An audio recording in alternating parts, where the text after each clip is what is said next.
ESPN 94.1 FM and AM 930 present The Drive. Brought to you by Huntington Federal Savings Bank. Local then, local now. Member FDIC.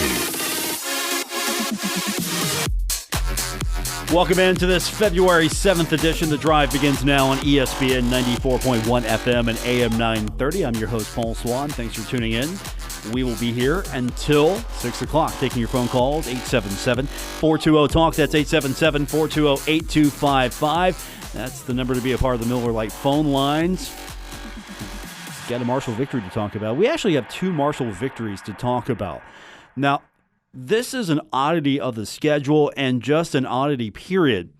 Marshall, both on the men's and women's side, when they both play, and there have been a lot of nights where they have both played at the same time. If the men are at home like they were last night, the women are on the road. It's a mirror schedule. So when the men have won, the women haven't on the same night. And when the women have won, the men have lost on the same night until last night. So that has been just a schedule oddity of the season. Hopefully this is a trend, both the women and the men winning on the same night. And, of course, we're going to focus mostly on the men tonight as the Thundering Herd in action tomorrow, taking on Louisiana Tech. And Louisiana Tech is still a team I'm worried about, even though they lost yesterday. And if you didn't get the score late, Marshall gets the victory. And, of course, we were keeping an eye on some of the other scores, just kind of figure out where Marshall might end up. We've got 3 games to go until the pod is locked. And Marshall has, well, they put themselves in a position to maybe keep themselves out of pod number 3. Because right now, let's first go over the games that happened last night. Charlotte gets the win against UTEP, 68-64. So that's good for the Herd. Marshall gets its win over Southern Miss, 72-58. Again, good for the Herd. Marshall taking care of business. UTSA, they get the victory over Old Dominion, 85-81. They goes to overtime. Javon Jackson in that game, 45 points, tied for the third most in Conference USA single-game history. Javon just keeps scoring and keeps scoring and keeps scoring. North Texas, easy victory against Middle Tennessee. Well, not so much, but they still get the victory, 75-70. Rice, they get a victory over UAB, 86-72. And Western Kentucky gets the victory against Louisiana Tech, Marshall's next opponent, 65-54. So what's all that mean here? Well, I'll tell you. Here are the standings. North Texas, 9-2 in conference right now, then followed by Louisiana Tech, 8-3. Still a good team, so Marshall, they're going to have a chore ahead of them on Saturday. Then Western Kentucky is 8-3 as well. And then you've got FIU and Charlotte, both 7-4. So right now, that's pod 1. And then you've got Florida Atlantic at 6-5, UAB at 5-6, UTSA at 5-6, Marshall at 5-6, and Old Dominion at 5-6. That's pod 2 right now. And then you get into pod 3. UTEP at 4-7, Rice at 3-8, Southern Miss at 3-8, and Middle Tennessee at 2-9. And so if UTEP can keep on doing what they do, and hopefully that's lose for the Thundering Herd's sake, and Marshall can win a few more, Marshall might have a legitimate shot here of being pretty much one of the top teams in pod 2, or at least in pod 2. I think that's fair to say. Now, Marshall's got 3 games to go before we lock the pod. So Marshall at 5-6. Let's just say best case scenario, Marshall wins out until they lock the pod. So they could be 8-6. Is 8-6 good enough to get you into pod 1? I don't know. I don't think so, because they're not going to catch North Texas. They're not going to catch Louisiana Tech. They're not going to catch Western Kentucky. And so FIU and Charlotte's going to have to fall apart. Florida Atlantic, they're going to have to fall apart as well. But if Marshall can go 3-0 in these last 3 games, 8-6, I don't think 8-6 gets you in to pod 1. I just don't. I don't know if Charlotte's going to lose enough. I don't think FIU is going to lose enough. So really, you can maybe catch Florida Atlantic, but you're still locked in pod 2. But it's a better scenario than what we've been talking about with this pod 3. And, of course, there's still an opportunity for Marshall to fall down a little bit. If Marshall doesn't get enough wins in these last 3 games, they could be the team that's on top of Pod 3. Let's just be honest. UTEP could win a few more games. Marshall could lose a couple of games. And, of course, let's be fair. Louisiana Tech's going to be a tough game. If Marshall can beat Louisiana Tech, all of a sudden, all right, let's think about this here. Then Marshall could be getting ready to make a run. And remember, Marshall got hot last year. Even though they were in Pod 2, they got hot. They started winning. And they had a better record overall than some of the other teams because, again, once you lock in the pod, you don't lose your seeding as far as your range. I mean, if you're a top 5 seed, you're a top 5 seed. It doesn't matter what you do in pod. If you are in the middle of the pack, you're in the middle of the pack. And if you're a team in pod 3, well, you've got to fight for your seed because you could be boosted out of this thing if you take a few losses in pod 3 during – well, bonus play is what Conference USA calls it. So that's what it looks like. But the Thundering Herd, the good news is Pod 2, I'll take it right now. At least that means you got a shot at finishing a little higher in the standings. You're not going to catch up to some of the teams in top spot. But if you win out, and maybe, just maybe, you see FIU and Charlotte tumble a little bit, that would be helpful. If UAB, UTSA, Old Dominion would tumble a little bit as well, help Marshall out as far as solidifying their spot in at least Pod 2. If Charlotte would tumble a little bit, if FIU would tumble a little bit, that would be really helpful to the cause for the Thundering Herd. But as it stands right now, all you can do is win the games that are put in front of you, and Marshall's got a challenge ahead of them against Louisiana Tech on Saturday. But let's talk about the game we saw last night. Thundering Herd, it was a game of runs, really. And, of course, in that second half, big runs helped the Thundering Herd. Marshall, I don't want to say I was worried about him yesterday, but there were moments where I'm thinking, okay, they're taking charge of this game. Okay, Southern Miss is coming back. This is going to be a little bit more competitive than I would like. And again, Southern Miss right now, they're 3-8. This is after yesterday. 3-8 in conference. 3-8. They're 7-17 overall, but 3-8 in conference. And they're not known for scoring points. And if you watched that game yesterday, nobody was scoring points, especially Southern Miss. Southern Miss was not able to put points on the board. The Thundering Herd, on the other hand, there were moments where I was worried, and then there were moments where I thought, okay, this is the Thundering Herd team I want to see. But Marshall shot the ball 70 times. They hit 28 of 70, 40%. Now, 40 is better than 30, but still, 28 of 70. What saved them, in part, is 10 of 35 from the three-point line. That's what saved the Herd yesterday. And, of course, the other number, 9 turnovers. That's it. That's a good number for the Herd.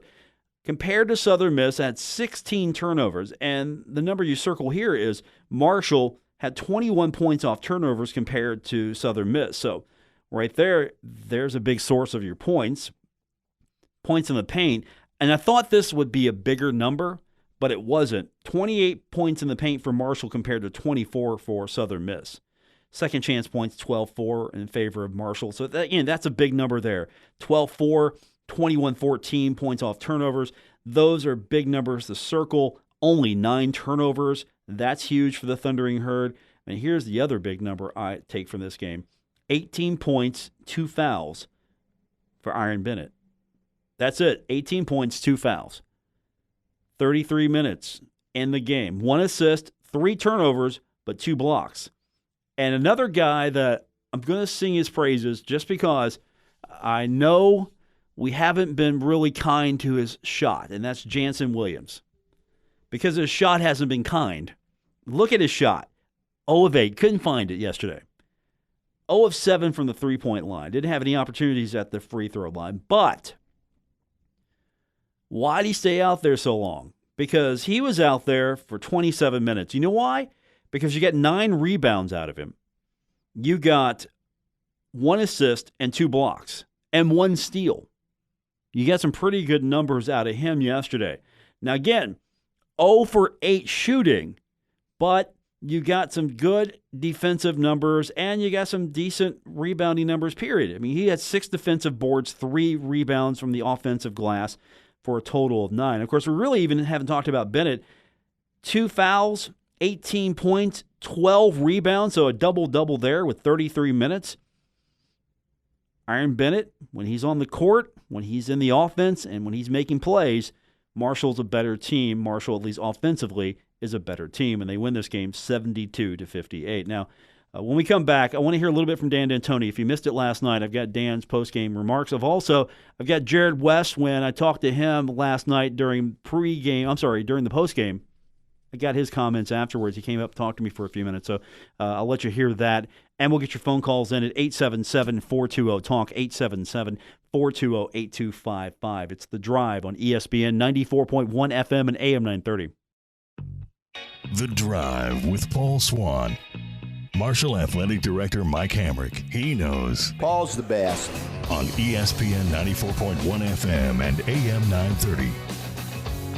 I think that liner comes up deliberately every time our special guest producer, Spencer Dupuis, is in studio. I think that just in the rotation specifically because you're behind the dial. How are you doing, sir? Spencer Dupuis in studio with me as well. How you been, buddy? I've been pretty good. Great to catch up last night at the game. Good game for Marshall.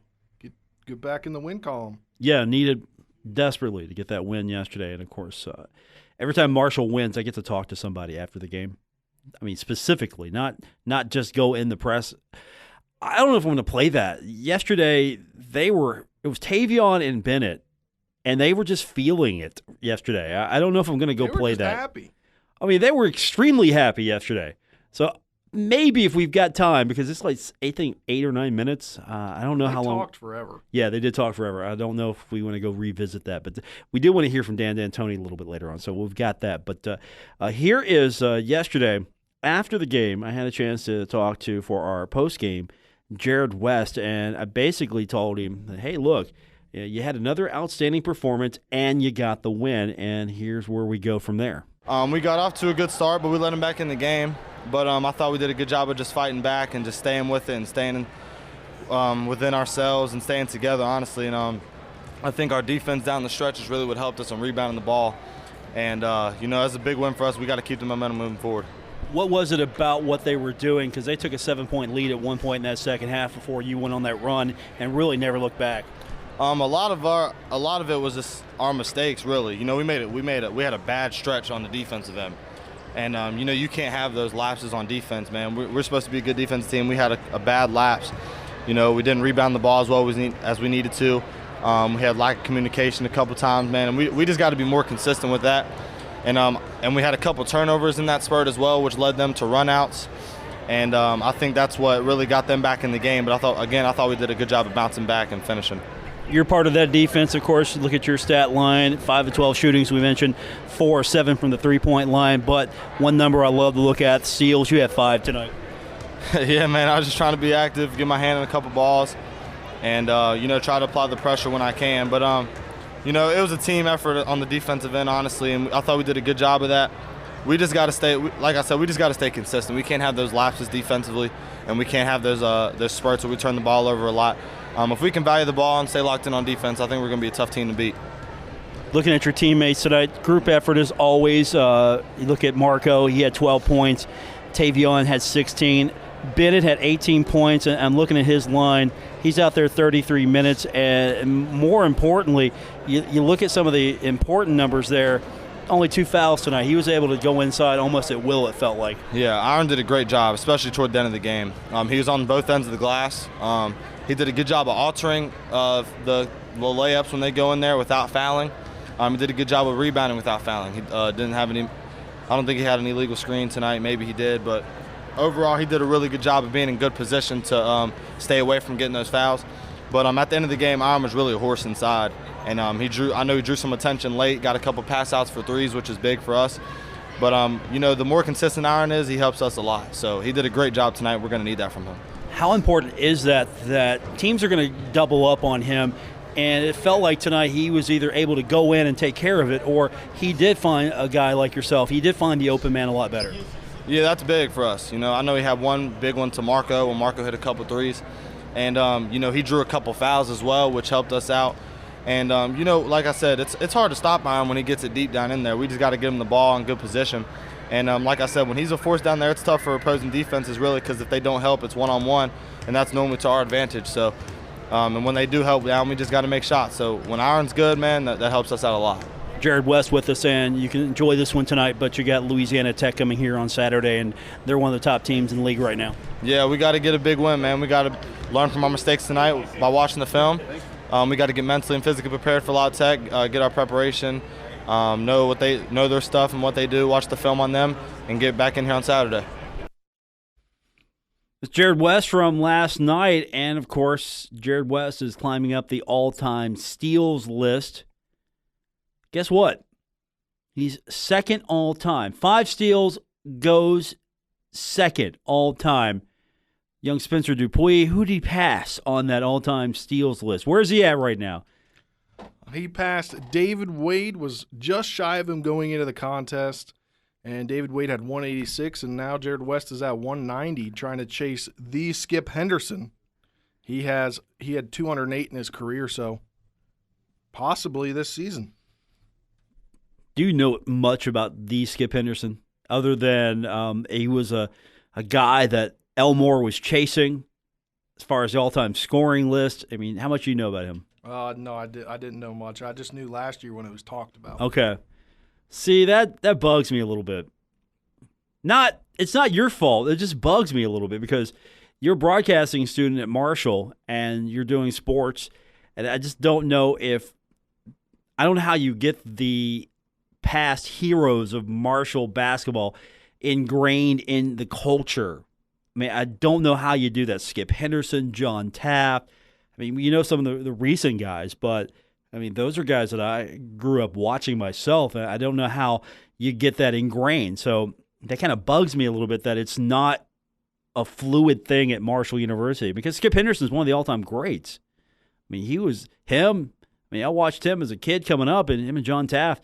I mean, Marshall basketball was really on fire back then, but Jared West deserves, if he can break that record, he deserves that because he's a guy that goes out there and works every day. He's still got a whole year. He outworks everybody. Everybody.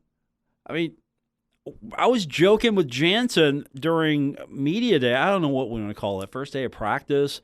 I was joking with Jansen a little bit because, of course, Dan had a terrible playlist going on his iPod. It was terrible. I'm sorry.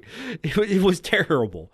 And I was joking with Jansen, and we got to the point where we were talking about, maybe there should be a contest where the person who works the hardest every day gets to choose the playlist. And, of course, Jansen said that'd be Jared, and Dan said, well, that'd be me. But these guys know that the guy who works the hardest out there is Jared West. And I think you see it in his play. You see it when you attend practice. I mean, he sets the tone for a lot of this. He's definitely the leader of this team right now, or at least one of them. Him, Tavion, I would think would be fair. You got to have Bennett out there a little bit more. So those are really your big three right now when it comes to this. And if they can keep it up, I don't know what's going to stop them right now. I'm not saying they're going to win the Conference USA tournament. I'm not going to go that far, but if they can get it going, they got a good core group here that they can, I think, build upon. And you definitely need Iron Bennett firing on all cylinders, get him inside, get him the ball. And, I want to see more consistency out of Andrew Taylor. I'm not saying he had a terrible game, but 6 points. He's out there 33 minutes. He was 3 of 12 shooting. I could hit 3 of 12. Okay, it might take me a few more. Maybe 3 of 15, maybe 3 of 20. I don't know, but I can hit 3 of 12. All from the three-point line. 0 of 9. It wasn't pretty good, but he did get you a few assists. He got you a couple of rebounds. He got you 3, actually. And I just want to see more out of his game, but this might not have been the night for his game because who was able to go in and take care of business? Well, that's Tavion Kinsey. That's Iron Bennett. Jared West, and Marco had 12 as well. I don't think we've talked about Marco as much. He had 12 points in that game, and that's pretty big for him. He's only out there 19 minutes and 12 points. And Michael Byers, 7 minutes, 6 points. Got to give it to him. He came back out. He shot the ball pretty well early. 2 of 4, 2 of 3 from the three-point line. He had 1 rebound on the defensive glass. He's playing with 3 fouls, but he had 2 turnovers, so those are kind of the negatives. But 6 points in 7 minutes, that's almost a point a minute, almost.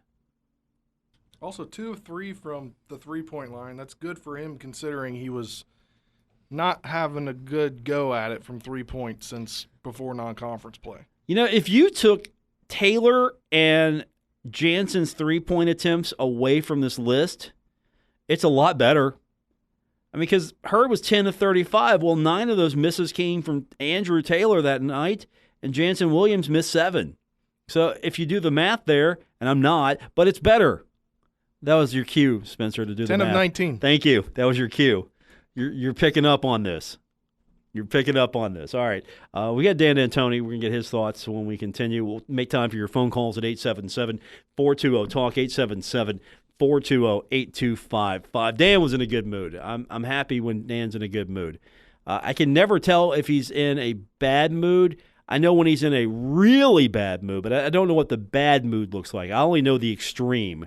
It's like even, super angry, even. It's pretty much Dan D'Antoni. He was smiling going in the press room last night. Yeah, but remember, there have been a couple of times where he's just been not happy. Oh, yeah. Yeah, not, okay, we lost. I'm just, I'm disappointed we lost, but hey, I'm going to keep it. I'm going to keep the straight line here. Just no. I mean, he's coached enough basketball to do that. Well, there have been times where he's been a little, it. I mean, not just, hey, I'm going to come in here and just do this thing. I'm still going to be good temperament. It's like, okay, we were terrible. And he lets you know about it. So hopefully we don't have any more of those conversations this year. But we've got Dan's comments and your phone calls at 877-420-TALK, 877-420-8255. We got more on the way. It's The Drive on ESPN 94.1 FM and AM 930. This is The Drive with Paul Swann on ESPN 94.1 FM and AM 930. Presented by Huntington Federal Savings Bank. Guests with Paul Swann appear via the Miller Lite phone lines. Marshall in action tomorrow against Louisiana Tech. Don't forget, we'll have that game for you right here on ESPN 94.1 FM and AM 930. We'll go on the air about an hour before tip-off. I'll be there with Bill Cornwell as we get you set for Louisiana Tech. Again, Louisiana Tech losing to Western Kentucky. That kind of surprised me just a little bit, but at the same time, why couldn't they save that for Saturday? Because now they're going to come in, they're going to be a little mad, a little angry they lost. Should be a good basketball game. Again, catch it tomorrow right here, ESPN 94.1 FM and AM 930. Okay, before we shut the door on what happened against Marshall and Southern Miss, as we were talking about, Jansen Williams had a couple of blocks in the game, 9 rebounds, so he's moving up a little slow, but he's moving up the block shot chart. What's the update on that? Again, you're going to be the record keeper of the show, Spencer, during your internship. What's the record right now for Jansen Williams? You should turn your microphone on. Hold on, I lost it. He lost it. This was your big moment. This was your uno segundo. This was your big segment. Oh, I got it. It's loading. We're loading here. He has dead air, Spencer. I mean, he's got 135 right now. He's in 7th place all time right now. He's 2 shy of tying Derek Wright for 6th all time, and he is roughly 40. You're not prepared for this segment. 7 away from tying Hassan Whiteside, who's number 1 at 182. So you think he can catch Hassan Whiteside, the greatest shot blocker of all time at Marshall University? He's got another year. If Hassan actually would have played more than 1 year. I think he did that all in 1 year. He did. I'm saying if he would have played more than just 1 year, he would have crushed that record. Well, somebody could have crushed that record, but he left a year before he could have crushed it. He was too shy of tying him. Are you talking about one former center of the Thundering Herd, Ideen Penova. Yes, he's at 182. He got some bad advice. I hated that he left because I think last year's team would have been remarkably different if he was on the team. I totally agree with you on that. I mean, he had it all in front of him, too. I mean, he was a kid. He was the nation's leader in shot blocks, basically, throughout the whole entire 2018 season. And I think that's what, I don't know who encouraged him, but who got the advice, but I think that was one of the main triggers for him. I don't know what it was that ultimately made him decide, hey, I think I've got a better shot of going out and getting into the NBA.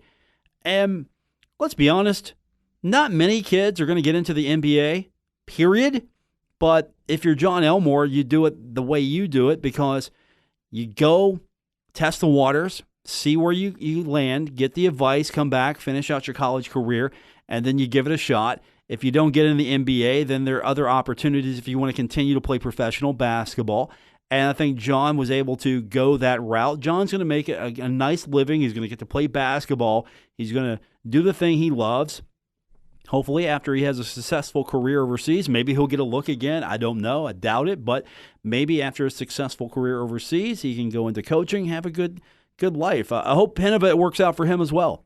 But here's a guy who thought that I can go out and make a splash. I can just leave college and I'm ready to go in the NBA. And it just didn't work out for him. I think he would have been better served to at least stay another year. And think of it. You could have added to the record books. You could have got yourself maybe another conference championship. Maybe you won a couple games in the NCAA. I mean, you will never know now. I mean, Marshall did win the CIT. It's a consolation prize, but it's still a prize. But I think Marshall would have definitely been in NCAA tournament with Penova on that roster as well. But we've got today's roster, and Jansen Williams maybe moving up the charts will catch Hassan Whiteside, who, by the way, that's a guy I regret not staying as well. But it worked out for him. He took the long way around to get back in the NBA. Got in the NBA, had to take the long way around to get back after it didn't work out the first time. It's working out for him now. Dan D'Antoni, last night after the victory, pretty good mood. He talks about Marshall's win over Southern Miss. Well, we play at best, I guess you could call it, erratically. We have these long periods where we play really well. We get a 12-point lead, and then we come down and just do, I guess, some young team mistakes. And it's getting toward the end of the year here. I'm getting a little tired of them, but still proud of the kids that way. But the good thing about it, they're not erratic in their efforts. They give you 100%, so there's not a whole lot I can say. Obviously, if we shoot the ball better, this wouldn't have been a ball game. But where that is, when your two best, probably our best shooters, or two of the best, I wouldn't say the best, but Jared's up there with them making shots. But they go 0 for 16, and you won by how many? 13. You win by 13, and you better just put the game in your pocket and go on. Shut the heck up. Don't be jinxing them, because I don't think they'll go 0 for 16 again, hopefully. So, good ball game. Southern Miss, well coached. And first time in, Drain didn't kill us this time. I thought defensively toward the end, we shut him down. He didn't, he had about 30 on us here last year.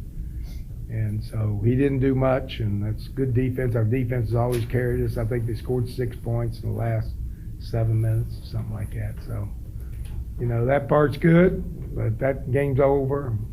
We can win the next 3. We might get into a real good pod, but with this team, I'm just going to look Saturday when we play. So we'll see what happens. And you saw a live ball. You always talk about having a live ball, but much of the game, that offense, that ball was going where it needed to get. And then you start hitting those shots, especially when you're down 7. Next thing you know, you're up 8. Well, we hit, one man hit a bunch of shots. Marco was on the end of 4 of those. So he came in and put him in. But we moved the ball. One thing I thought, although they didn't double, when they don't double I, those are the numbers you're going to get. What was he, 18 points and 11 boards, and it's amazing too when he's scoring how many rebounds he gets. You know, he always seems to rebound better when he's scoring. So, and most guys are like that. Their defense picks up when they score, and they didn't double down. Although they did one or two times. You know, we've been working hard on getting him to get the ball out. And if he gets the ball out, we can drain a couple of threes and make him pay for double team, and then I think we'll see a really efficient ball club on the offensive end. Yeah, look, for him to play 33 minutes and 2 or 3 minutes that he was out was whenever he tweaked up a little bit. Especially, I mean, you were going 7-8 minute stretches with with no whistles really, just because of the flow of the game. I mean, is that impressive for him to be able to go with that type of longevity? Well, this type of game, we didn't have any real bursts from them to the other end, maybe a few, but not very many. That's when he struggles, when the other team really makes him sprint 3 or 4 or 5 times in a row, which they didn't do. What I worry a little bit now is what he'll be Saturday. You know, after playing 33 minutes, sometimes you got to worry about not so much this game, but you know, when you're wanting every victory, you got to play and go after the wins when you can get them. So we'll worry about Saturday. We had to win this. I thought he did a great job, but he's capable of doing that. You know, a lot of fatigue is like John Havlicek used to say. You know, he said, "You're not tired till your mind says you are." So, you know, a lot of it's mental with these kids. They toughen up, man. The substitution patterns, did that help, especially against Southern Miss, only going 6 or 7 deep? Did that seem to help you all down the stretch? On their substitution patterns or mine? No, yours. Well, I mean, I just thought that Marco hit about 4 shots in a row, and that guy was playing defensively where it picked their heads up. Their heads were about to drop. And then he hit those shots, and we got up a little bit. And then once, you know, you've ridden horses, right? I used to ride horses in Mullins and get out away from the barn one time, and that horse wants to go back to the barn. You ain't stopping him. He's headed that way. I was on one. I thought I was going to take my head off when I hit the barn. But you know, once we got that little field going, they pretty good. I thought Tavian did a nice job on Drain. For the most part, he wasn't always on him, but he was the primary defender. And you know, Jansen had energy, even though he was 0 for 7. He played with more energy. Got 9 rebounds, which is big for us, and a couple block shots, I think. Where do you have a couple block shots. So he's got to play with energy and forget the shooting. It'll come. I never take kids out for the shooting part. Most of it is just mental mistakes when they make mental mistakes, and when I don't feel like they're playing with enough energy. And you know, I just you know, we'd be ahead, and we come down and do some things that I swear to goodness, if it was Chuck, I would take him out of the game. You know, now, only Chuck. I might go to a men's league, see him play. He'd be like that. Mess him all up. I'd take him out. But, you know, it's just. I just like his team, you know, and I appreciate the fans sticking with us. We had a good crowd here. We want to keep them. The band was great. It's a fun atmosphere, and we're going to try to keep it that way. And they just have to understand we're a young team, but getting on down in there. But we're going to be a tough out before we get to that tournament. That it? All right, thank you. Go Herb. All right, Thundering Herd going to be a tough out. That's the hope for Marshall fans. Dan D'Antoni optimistic after the win. We'll take your phone calls at 877-420-TALK, 877-420-8255. Those the Miller Lite phone lines to be a part of today's drive here on ESPN 94.1 FM and AM 930. Never miss a moment of the drive with Paul Swann. Subscribe on Apple Podcasts, Spotify, or wherever you get your podcasts. Coming up tomorrow, Marshall faces off against Louisiana Tech, 7 o'clock tip time. We go on the air at 6 right here on ESPN 94.1 FM and AM 930. A lot of action in Conference USA. We're going to kind of have a snapshot of what Conference USA looks like a little bit better when Marshall's game wraps up tomorrow, because North Texas and UAB is coming up tomorrow. That's set for a 2 o'clock tip time. FIU, FAU. The travel partners meet again, and they played on Wednesday, and so they'll be back at it tomorrow, 4 o'clock. I watched that game. Actually, on Wednesday night, I pulled up the Plus, watched that game, and watching the game from FIU, my eyes hurt. That gymnasium, my eyes hurt watching that game. Whew. Now, it was not pretty.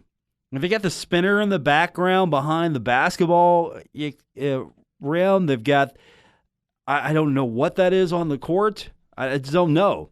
And it should be outlawed. But, I mean, personal choice, my friends. Personal choice when it comes to your basketball court design. It can be good or it can be not so good.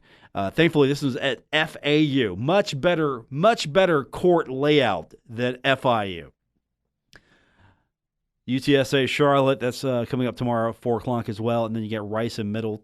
That'll be at 6 o'clock. UTEP at Old Dominion, we'll be keeping an eye on that game. That'll be set for 7 o'clock. And then Southern Miss and Western Kentucky, that's going to be a 7:30 game. So probably before we go off the air on the post game, we'll have the final of that one. But when we hit the post game, we'll have probably the finals of everything except for that Southern Miss Western Kentucky game. And, if Marshall can get the win here, they're going to look pretty solid for pod number 2. That's what we care about right now. Pod number 2. You look like you had something to say, Spencer. You were just looking at me like, can I speak? You look like you had something to say. Spencer Dupuis, of course. I'll reintroduce him. He's our summer intern working for free early, and, of course, he is a student broadcaster at 88.1 FM WMUL, which is Marshall's campus radio station. And now with that big introduction, I hope you have something good. Well, Pod 2, a couple weeks ago, you didn't even know if Pod 2 was a possibility. So, well, no, Dan D'Antoni thought it was a possibility. I mean, Dan D'Antoni did. Dan thinks Pod 1 is a possibility. Realist, you didn't know if Pod 2 was a real possibility for Marshall, but got to give it to him. Look, they're 5-6 now. If they are 8-6 by the end of this thing here, maybe. I just don't know if FIU and Charlotte's going to oblige them. I just don't see that happening. If Charlotte and FIU are going to oblige them in any form, because those are the two teams they've got to catch up with. Or they hope that Western Kentucky loses out. Again, if you win the next 3, you're going to be 8-6, and you got to hope that FIU and Charlotte lose the next 3. Because you don't have really too many tiebreakers going up and down the chart here. So no, you don't. But it's a big bottleneck. 5-6 wins right now. I mean, you have UTSA 5-6, Marshall 5-6, UAB 5-6, ODU 5-5, and Florida Atlantic 6-5. Dan D'Antoni has the math in his head. He knows. He knows what it's going to take. He's more optimistic than I am. He's got to be. He has to be more optimistic, though. That's the thing. You're not going to catch North Texas. You're not going to catch Louisiana Tech. And I don't think you're going to catch Western Kentucky. And you can't catch them, really, because they've got 8 wins already. And if you tie them, they still will have a tiebreaker over you. They have 2 wins over you. And then but if Marshall beats La Tech tomorrow, it would have the tiebreaker. Over La Tech. Yeah, you said Marshall didn't have a tiebreaker over Western Kentucky. Yeah, over Western Kentucky. Because Marshall's got to win all 3 of these upcoming games to be 8-6. And Western Kentucky's got to lose the next 3. And if Marshall can beat Louisiana Tech and then Tech loses out, okay, then they've got a tiebreaker there. But they don't have a tiebreaker with Western Kentucky. And I just don't see the top teams losing enough to allow Marshall an opportunity to get back in. I mean, Marshall could finish 6th or 7th, and then they lock in the pod play, and then they could try to maintain their spot and take on. I mean, I don't know how good that's going to be for them, though, because they're going to have to deal with Florida Atlantic, maybe, UAB, UTSA. I mean, maybe pod 2 is going to be where they see their resurgence. Because Pod 1's looking pretty tough right now, at least as far as conference is concerned. But, again, anything can happen. Marshall could lose out and find themselves in Pod 3. I don't know, but I do know this. Tomorrow, 7 o'clock tip, 6 o'clock airtime for us. Marshall La Tech. We'll talk more about it. For Spencer Dupree, appreciate him being on the program. I appreciate you, man. Thanks, sir. You get to do it again next Friday for free. For Spencer Dupuis, I'm Paul Swann. Thanks for tuning in to today's edition of The Drive here on ESPN 94.1 FM and AM 930.